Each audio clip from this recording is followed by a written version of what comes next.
Olá, para quem não me conhece, eu sou Laís Folador, sou mentora parental e educadora emocional pela Escola da Educação Empática e especializanda em Educação e Desenvolvimento Infantil. Hoje eu estou com Roberta Câmara, que é psicóloga, terapeuta de casais, mãe de B e Gu, Bernardo e Gustavo. Eu esqueci de falar a minha principal função, né?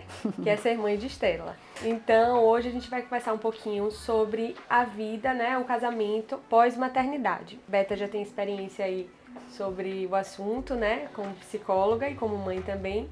E a gente vai bater um papo descontraído hoje sobre esse tema. Espero que vocês gostem. Se gostarem, já peço que curtam, comentem e compartilhem aqui. Oi, gente, eu tô muito feliz de poder compartilhar isso aqui, né? Compartilhar essa minha dupla experiência, né?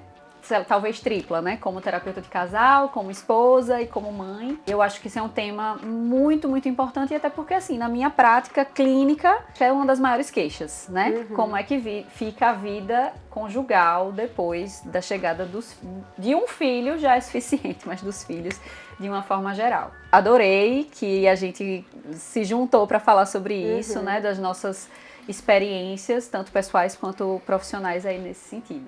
Então vamos lá, Beta vai começar falando e aí a gente vai fluir aqui na conversa juntas.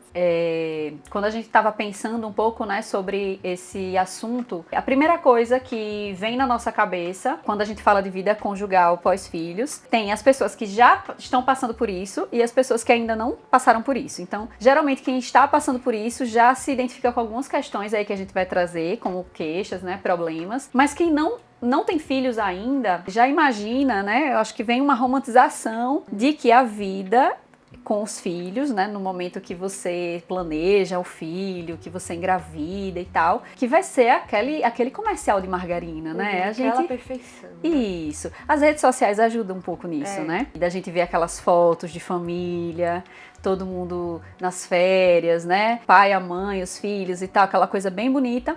E aí, pouco se fala sobre quais as necessidades, as expectativas, o que vai mudar nessa vida, né? Porque não é só o bebezinho fofinho, lindinho, que é lindinho mesmo, é fofinho mesmo, mas não é só isso, não, né? Nenhum. Tem um monte de coisas que vem junto.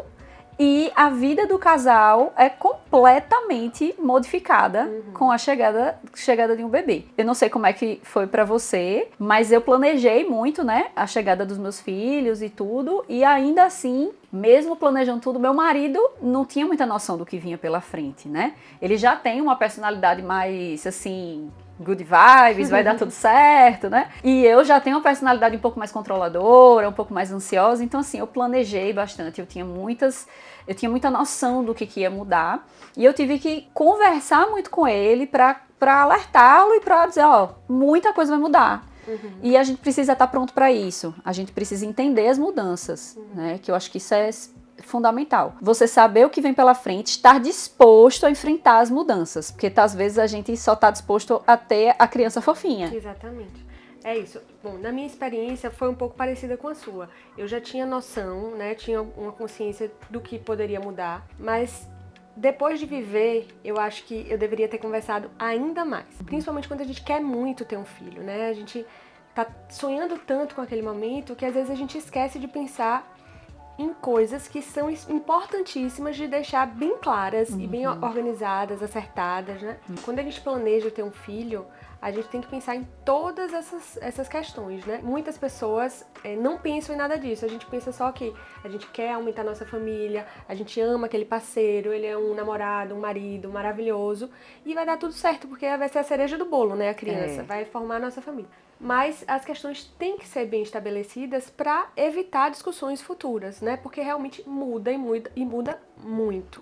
Como você falou, né? É maravilhoso, a gente tá ali com o sonho realizado de ter um filho ali, mas existem questões por trás que, se a gente não tiver em sintonia, vai dar uma bagunçada total na relação. Exatamente. Então a gente precisa estar preparado para lidar com essas mudanças.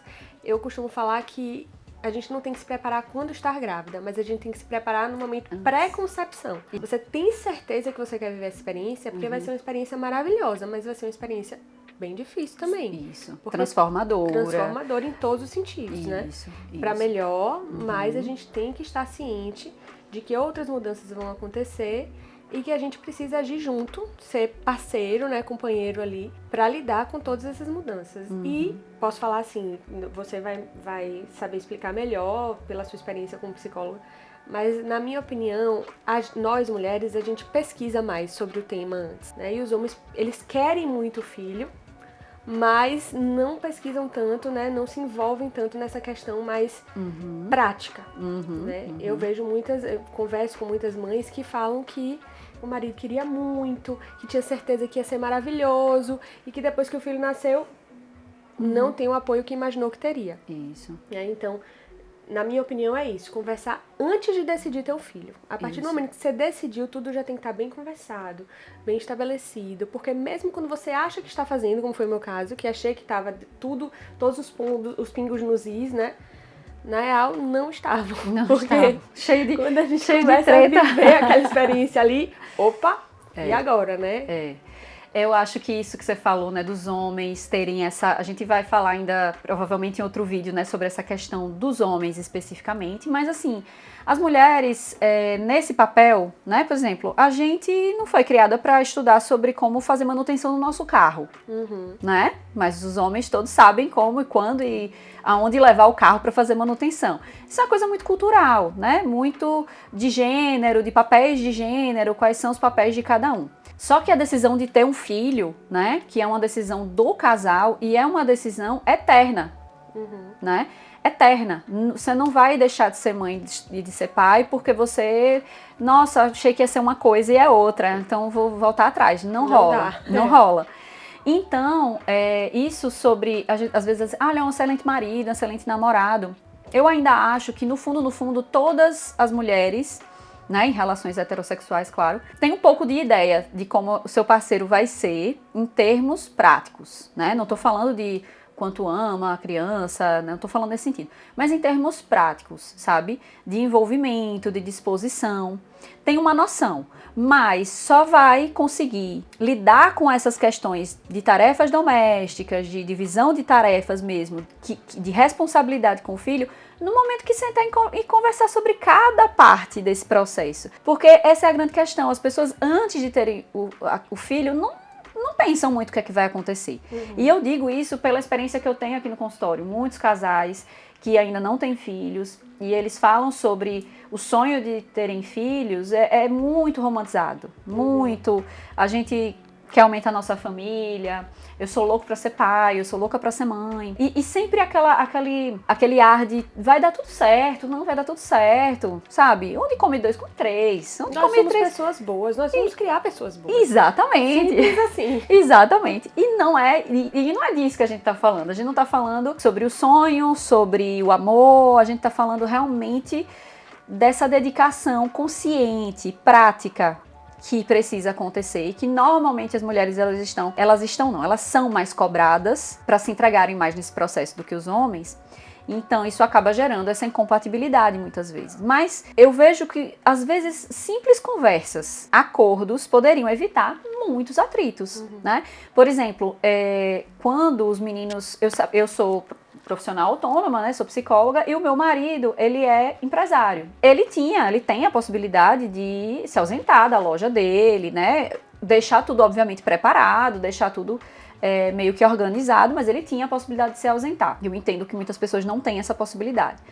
Mas assim que eu fiquei grávida, eu já pensei, bom, como é que vai ser esse primeiro mês, né? Porque eu sabia muito bem que eu queria ter esse momento junto com o pai dos meus filhos, para que a gente se conhecesse, para que a gente conhecesse a rotina, para que gerasse esse vínculo nesse primeiro momento e para eu me sentir acolhida, para eu sentir que o meu marido estava no mesmo barco que a gente estava no mesmo time. E eu sentei com ele e eu fiz um acordo que ele ia passar um mês de férias, né? Que ele ia ter um mês de licença paternidade. E eu fiz um contrato, eu redigi o contrato. Imprimi o contrato, mandei ele assinar o contrato. Mas que exagero. Talvez você não precise fazer isso. Não é exagero. Façam isso, viu?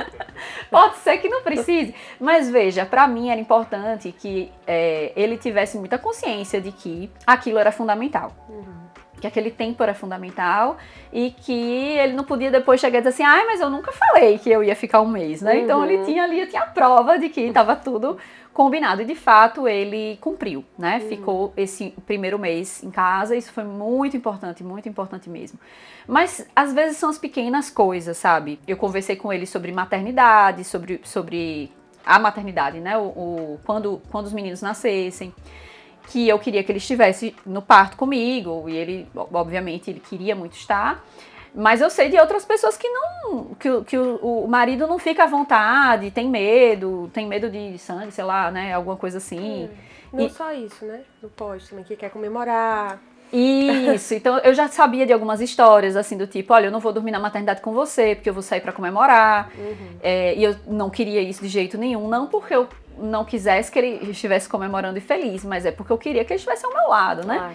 É um momento muito de vulnerabilidade, enfim. Eu tive uma complicação pós-parto, então eu queria ele ali. A gente conversou muito sobre isso, sobre cada etapa, né? E claro, não deu pra conversar sobre tudo antes deles nascerem, porque a gente vai descobrindo também as coisas. Mas em todas as etapas a gente precisava conversar e ajustar as coisas, né? Então tinham vários momentos que eu sentia, claro, eu sou mais sensível a isso, eu tenho mais consciência, eu trabalho com isso, então geralmente parte de mim, né? Essa necessidade de ajustar os ponteiros, dizer assim, ó, isso aqui não tá funcionando muito bem, vamos tentar ajustar de alguma forma.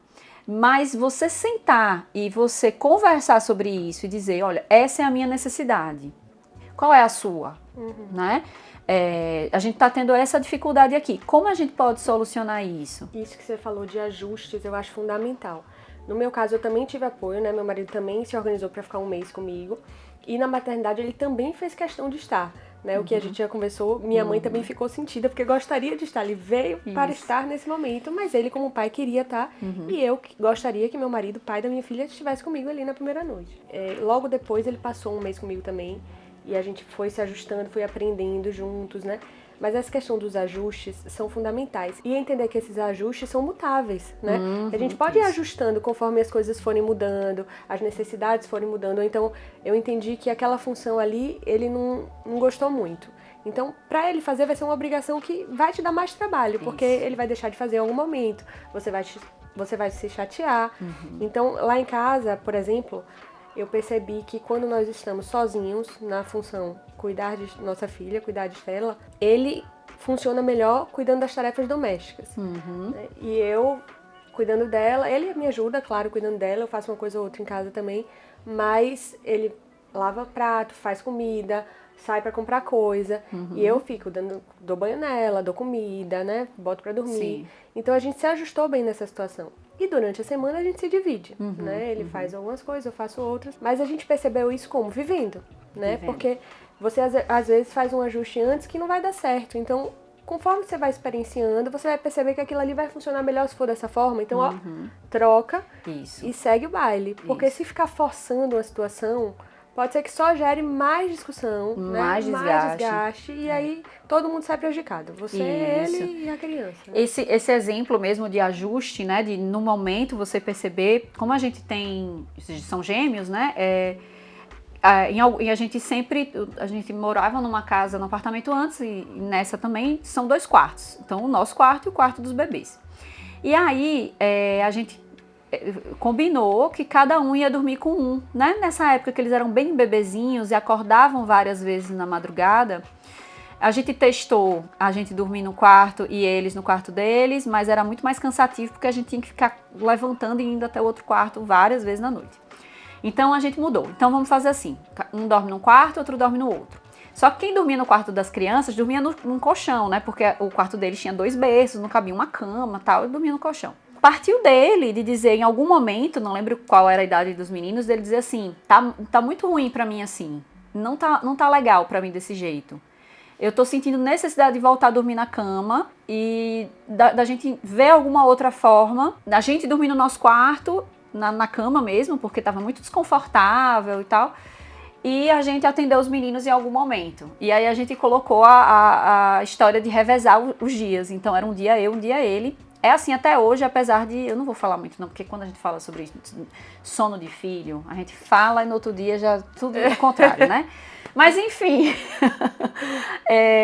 a gente tem dividido, né, os dias dessa forma. Então um dia é ele, um dia sou eu. Isso foi diminuindo, os meninos acordam menos, mas a gente colocou dessa forma que começou a dar certo. E partiu dele, de dizer assim, nossa, não tá legal pra mim desse jeito? Não tô achando que tá bom assim. E várias outras coisas, né, de quem chega em casa primeiro, quem é que leva pra escola, quem é que dá o café da manhã, todas essas final de semana, como é que a gente ajeita. Então tudo isso foi sendo acordado e conversado e muitas vezes falando realmente sobre as nossas expectativas. Então assim, a gente tá falando sobre tarefas, divisão de tarefas domésticas, mas assim, há uma mudança na vida financeira.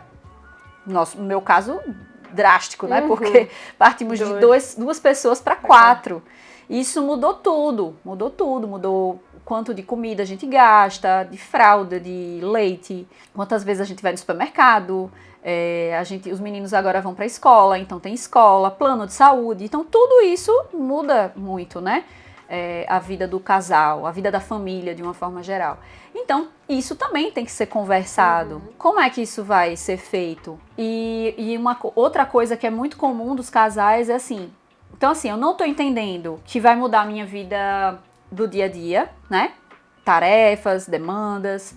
Eu não tô entendendo que vai mudar a minha vida financeira. Assim, acho que todo mundo entende minimamente que vai mudar. Mas talvez não entenda o quanto que isso tem impacto, né, na vida do casal. Então, assim, às vezes não entende que é a falta de informação sobre o puerpério, que é as mudanças emocionais da mãe, principalmente da mãe, naquele momento, né? Então não sabe nem o que é puerpério, não sabe o que é que tá acontecendo.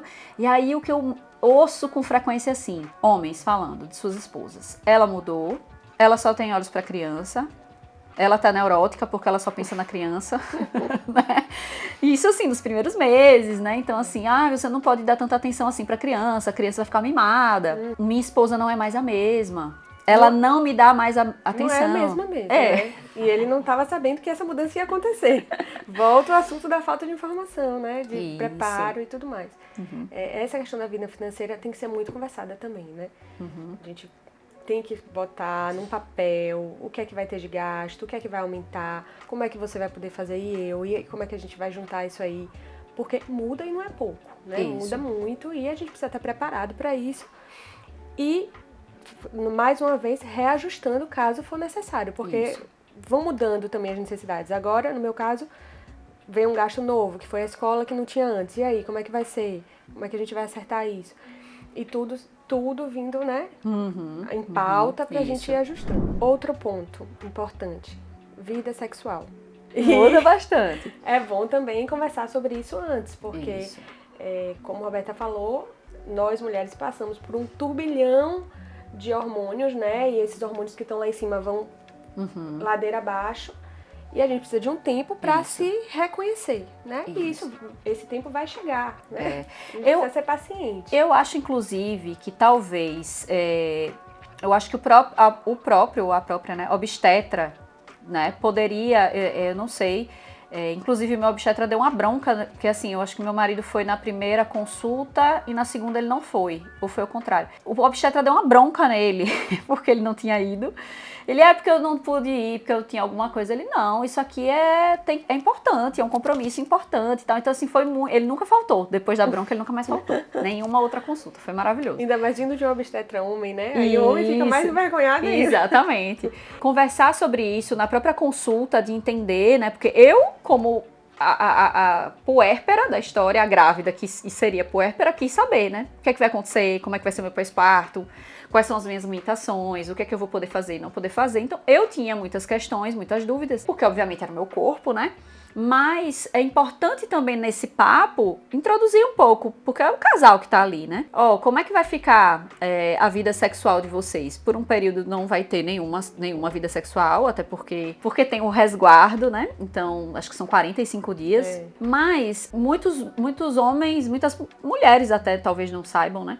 Que esse período é só um início de um período realmente ali por segurança física de você, de fato, não ter relações sexuais. Mas depois, depende de tantas coisas para essa conexão e essa intimidade voltar. Uma coisa que atrapalha muito é a ansiedade de que tem que ser como era antes, né? Então, tem muitas coisas que mudam na gente. No corpo da mulher, se ela estiver amamentando, muita prolactina, que é o hormônio que é responsável pela amamentação, diminui a lubrificação da mulher, justamente porque o corpo é muito inteligente e ele diz assim, você está amamentando, ou seja, você já tem um bebê, você não pode ter outro agora. Então ele diminui a nossa lubrificação para que a gente não tenha relações sexuais e não corra o risco de ter outro tão perto, né? Então esse já é um ponto, fisicamente. Todos os hormônios relacionados ao puerpério, muitas mulheres com baby blues, muitas mulheres até com depressão pós-parto. Então, é uma mudança hormonal muito grande que pode geralmente gera uma diminuição da libido. Privação de sono. Gente, quem é que tem disposição para ter relação sexual se você não dorme? Você não dorme, você tá zumbi, né? Então, o cansaço. E aí, quando eu vejo muitos homens dizendo assim, ela mudou, ela não pensa mais em mim. Geralmente esse homem não tá privado de sono, não tá cansado. Não é ele que tá passando por todas essas questões. Ele provavelmente não está tão envolvido nesse processo, né, nesse início, quanto um pai que talvez estivesse. Porque se um pai que tá muito envolvido, ele também não vai ter vontade. Também não vai ter. Ele vai querer dormir. Ele vai estar extremamente cansado. Ele vai querer dormir e tudo. Mas enfim, de qualquer forma, com a presença dos filhos, tudo fica um pouco mais difícil. Não é impossível, não é improvável que o casal não se reconecte, que a vida sexual não fique interessante depois, claro que não. Mas a gente tem que ter consciência que não é algo natural, que não é algo que acontece de forma, assim, nossa, espontânea. Eu falo muito para os casais que eu trabalho. Vamos estabelecer o dia do casal. A gente faz isso, eu acho importantíssimo. Vamos ter o dia do casal, que vocês vão planejar, então vai ter alguém para ficar com a criança.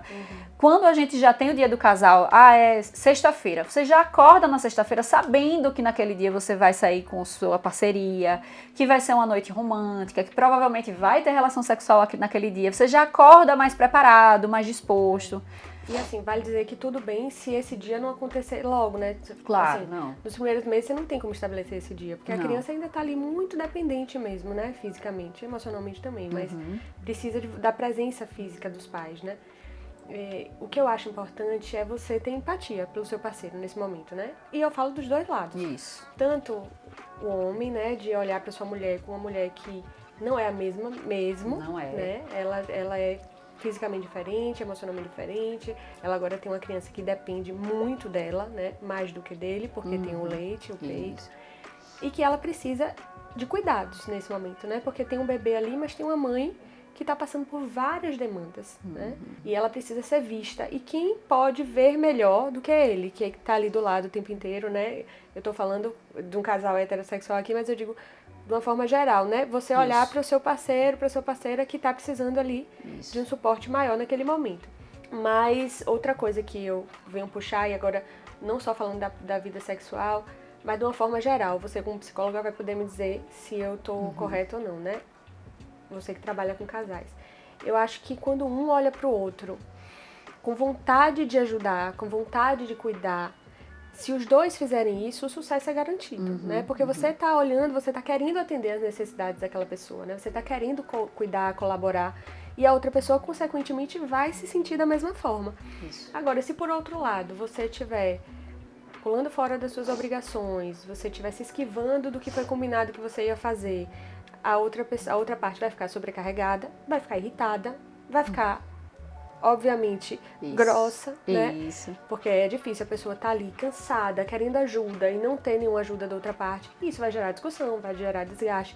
Então, assim, eu sei que na teoria parece muito fácil, né? É isso de, você faz sua parte, a outra faz a dele, você tenta agradar ali, cuidar, a outra também e vai dar certo. Eu sei que não é assim, porque, né, no dia a dia tem várias outras questões que nem sempre a gente consegue fazer como deveria ou gostaria. Mas eu acho importante essa vontade. Isso. Né? Isso. Essa disposição de fazer, de cuidar do outro para que as coisas funcionem. E vivendo a sua própria experiência e ver o que é que vai funcionar pra vocês. Se dessa forma que vocês tinham combinado antes não deu certo, beleza, vai lá, muda. O importante é não sobrecarregar nenhuma parte, né? Isso. Os dois estarem fazendo tranquilo, cuidando na medida do possível, né? Porque cuidar de um bebê é sempre cansativo, de dois, mais ainda. Mas, assim, sempre olhar pro outro, né? Se você escolheu aquela pessoa ali pra dividir sua vida, né? Certamente você ama muito aquela pessoa, você quer ver aquela pessoa bem. Então, olhe com muito amor mesmo, né? Cuide, queira que aquela pessoa esteja bem fisicamente, bem emocionalmente. Se tiverem condições financeiras, façam terapia. Eu acho, assim, imprescindível. Isso. Lá em casa nós fazemos, e eu acho muito importante, nós fazemos terapia pessoal e fazemos juntos terapia de casal. Por quê? Porque vocês estavam mal? Não, porque a gente não quer ficar. Exatamente, A gente quer estar bem. Perfeito. E ninguém melhor do que um psicólogo de casais para nos ajudar. Então, e as pessoas têm muito preconceito com isso. Tem, muito. Sim. E isso você vê em grupo de amigos mesmo. Você fala que faz terapia de casal. O quê? Você faz terapia de casal? Mas pra quê? Mas pra quê, né? Vocês vão separar? Porque Vocês estão pensando em divórcio? Uhum. Então, gente, não tem nada a ver com isso. Tem a ver com cuidado mesmo. Se você tem uma relação que você quer que dure e talvez vocês não estejam conseguindo ali ter um diálogo que seja benéfico, né? Que esteja dando frutos, você procura ajuda, né? E essa ajuda vai fazer as coisas se acertarem, se acalmarem. E eu digo mais, eu falo para meu psicólogo, não largue a gente não. Fica aqui, não me dê alta não. E falo para minha psicóloga pessoal também. É muito importante você estar se cuidando, né? Porque são profissionais que estão ali exatamente para te mostrar coisas que vocês não estão enxergando. Então, invista.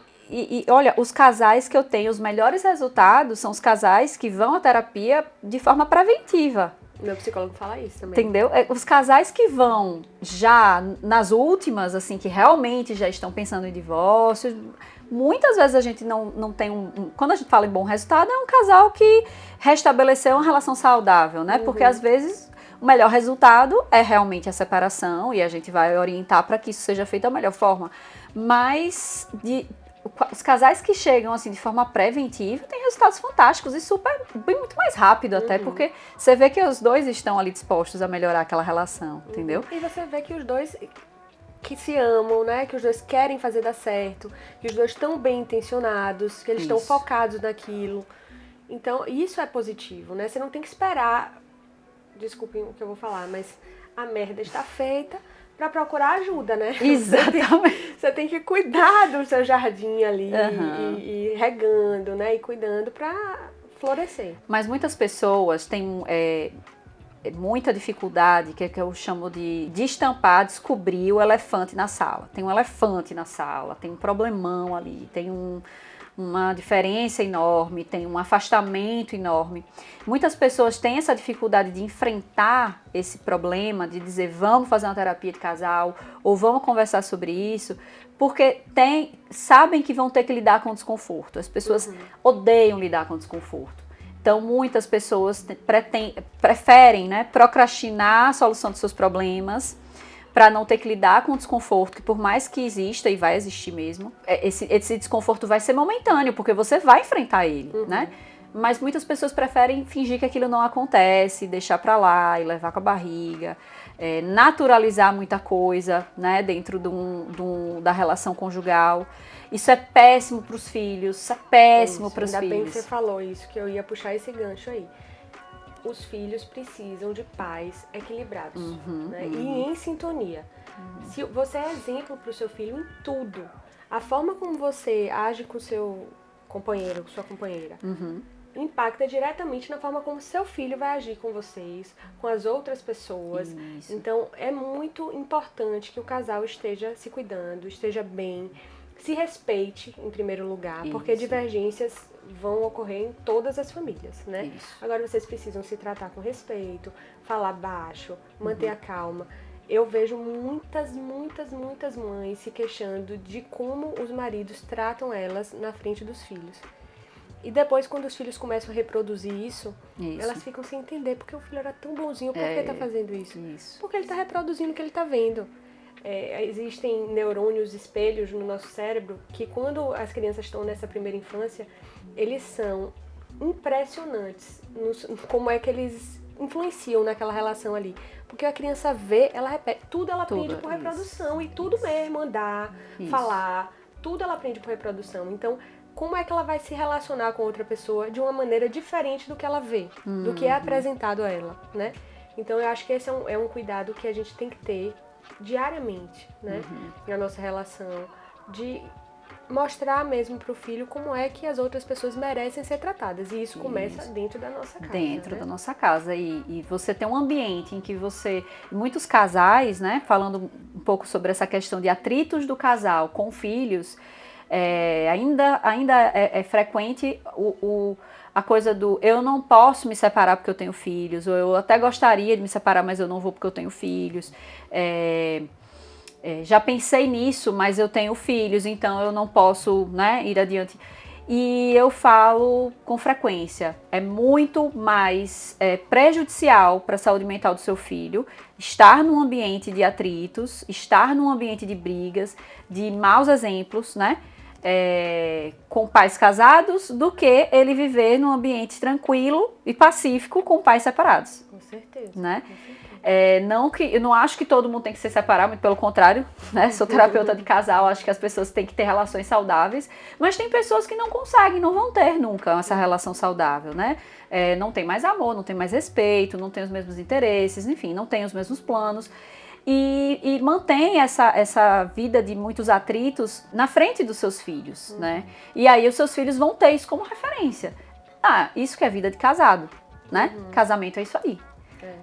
Quando esse filho crescer e começar a se relacionar, o filho ou filha, vai também, vai acabar, não é uma regra, mas pode acabar reproduzindo algumas coisas e naturalizando coisas, assim.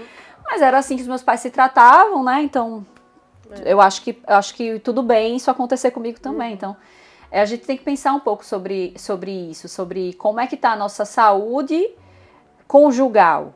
Né? E você falou isso de reproduzir padrões, e eu acho interessante falar que os casais, normalmente, eles usam isso como justificativa, de assim, na minha casa era assim, então, desculpe, mas foi o que eu vi. Isso. Beleza, foi o que você viu, mas e aí? O que é que você vai querer fazer com isso? Você já viu que não tá funcionando aqui na nossa vida.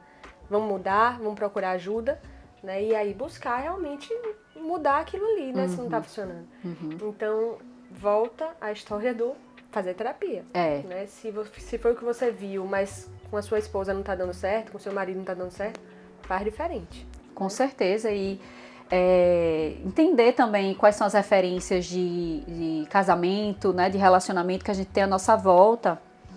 A gente já tem uma diferença geracional, né, muito grande. Então, os casamentos, os relacionamentos dos nossos pais, né? A gente aqui tem 30 e poucos anos. Então, assim, dos nossos pais, dos nossos avós, dos nossos pais pra gente, a gente já tem uma diferença grande aí de características dessas relações, né? E aí a gente tem que entender quais são as nossas referências, quais são as referências que eu tenho de relacionamento saudável, se eu sei o que é isso, se eu tenho consciência do quais são os itens indispensáveis, né? Vamos dizer assim, para uma relação saudável. Então isso é importante. Eu acho que isso é importante antes mesmo dos filhos, né?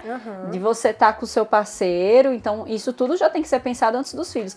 No momento de decidir botar uma criança dentro dessa família, porque a gente tem assim, a nossa esfera individual, a gente tem a esfera conjugal, a gente tem a esfera parental. A esfera parental e a individual, elas são indissolúveis. Você não deixa de ser quem você é e você não vai deixar de ser pai nem mãe. Mas você pode deixar de ser casado com aquela pessoa. Né? E eu acredito que isso que você falou de pensar antes, volta para aquela história de quando você decide ter um filho, você olhe para sua parceira, para seu parceiro e pense se é aquela pessoa ali que você quer como mãe, como pai dos seus filhos. Porque senão você vai se decepcionar muito, né? E essa decepção aí não vai ter volta, porque a criança já existe, já é filho daquela outra pessoa, né? Eu não sei o que é isso, mas eu imagino que seja muito triste você olhar para o seu parceiro e não enxergar a pessoa que você admirava e amava tanto antes, agora que aquela pessoa se tornou pai ou mãe, né? Eu acho que essa escolha de formar uma família com alguém é uma escolha muito séria, né? Que a gente tem que fazer de forma minuciosa mesmo. Você vai dividir a vida com aquela pessoa, você vai criar outro ser humano com aquela pessoa. Isso. Então, tudo tem que ser pensado. Porque você já deve ter ouvido isso, né? Que meu relacionamento era ótimo antes. E aí agora, depois que a gente teve filho, tudo desandou. Será que você conhecia aquela pessoa assim a fundo? Isso. Será que você fez uma escolha consciente da pessoa que você escolheu para dividir a sua vida? Exatamente. Porque é difícil de uma forma geral. E se você tiver com uma pessoa que você achava que conhecia e se decepcionar, vai ser mais difícil ainda. Exatamente, né? Exatamente. Eu acho que esse papo da gente hoje a gente podia resumir em ter muita consciência, né, de todas as mudanças que um filho exige, né? Mudanças íntimas, pessoais, a gente se enxerga muito, a gente vê a nossa infância, a gente vê a nossa vida com os nossos pais quando a gente tem um filho, várias feridas são tocadas. Tudo que era problema antes de ter filho no seu casamento vai ficar pior, se já existia antes. O que era bom, talvez melhore. O que era ruim, talvez piore. Porque é um período realmente... O primeiro ano o primeiro ano de vida de uma criança... Foi até a nossa pediatra, que a gente tem a mesma pediatra. Os nossos filhos têm a mesma pediatra. Que disse isso. Nunca na nossa vida, como seres humanos, a gente vai mudar tanto quanto no primeiro ano de vida. Em termos de peso, de altura, de desenvolvimento cerebral, de tudo. O primeiro ano de vida é um ano de maiores mudanças na vida do bebê. E é o ano de maiores mudanças da vida dos pais, porque é o primeiro ano que a gente tem contato com aquela criança, né? Que a gente tá tendo contato ali com essa nova forma de ser um novo papel. Você tem um novo papel, do nada, né? Não do nada, mas um pouco do nada. Estar consciente, eu não acho que a gente vai estar pronto. Pronto não. Você não tem, por mais que você se prepare, você não vai estar preparado. Não vai estar preparado. Mas depende da criança, depende de como a relação vai funcionar, dos papéis de cada um. Mas é importante tentar estar preparado, né? Tentar estar preparado, é o que eu digo. Eu já ouvi muito isso, assim, menina, não estude nada não, eu não estudei nada, deu tudo certo. Você vai aprendendo na hora, não sei o quê. E eu sempre falo, vou dizer uma coisa pra vocês. Uma coisa é você entrar numa sala completamente escura. Quando você se prepara ou tenta ser um pouco mais consciente, conversa com seu parceiro, é como se você entrasse numa sala escura com uma lanterna. Você não vai ver tudo. Mas você tem uma ajuda. Você tem alguma coisinha para iluminar o seu caminho e você enxergar com um pouco mais de clareza do que você entrar num lugar, numa escuridão imensa, sabe? Então, estar consciente, conversem muito antes de tudo, antes de qualquer coisa que vocês vão viver. Seja a chegada do filho, seja o momento, como você falou, né, numa transição, vamos colocar nossa filha na escola, alguma coisa vai mudar, vamos ter um segundo filho. Isso tudo tem que ser muito conversado. Não romantizem, não achem que vai ser lindo, que nem na vida do Instagram que vocês viram do amigo de vocês. Conversem, sempre conversem. A família em si, né, é lindo viver essa experiência, mas realmente não é fácil. Por mais lindo que seja, vai ser difícil, né? Vai ser difícil, principalmente nesse primeiro ano. Mas como você falou, resumindo se prepare, tentem, né, se preparar. Se informem sim, estudem sim. Hoje em dia está muito claro assim na minha cabeça o quão importante é estudar para educar. Não é uma coisa que vai vir intuitivamente. Você pode até sentir muita coisa, mas você precisa de informação. E hoje, graças a Deus, nós temos essas informações. E com seu parceiro, alinhe tudo, pontue o que for necessário, o que é importante para você, o que é importante para outra pessoa, para vocês irem minimamente organizados para essa aventura aí que vocês vão viver juntos. Que é uma aventura mesmo.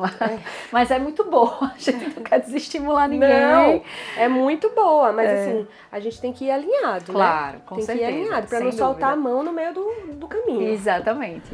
Então é isso. Obrigada por terem assistido até aqui. Espero que vocês tenham gostado. Vai ter muito papo por aí ainda, né? Beta vai estar aqui comigo durante muito tempo. A gente tem muito assunto pra conversar, porque maternidade, né? São assuntos infindáveis. Mas é isso, então até a próxima.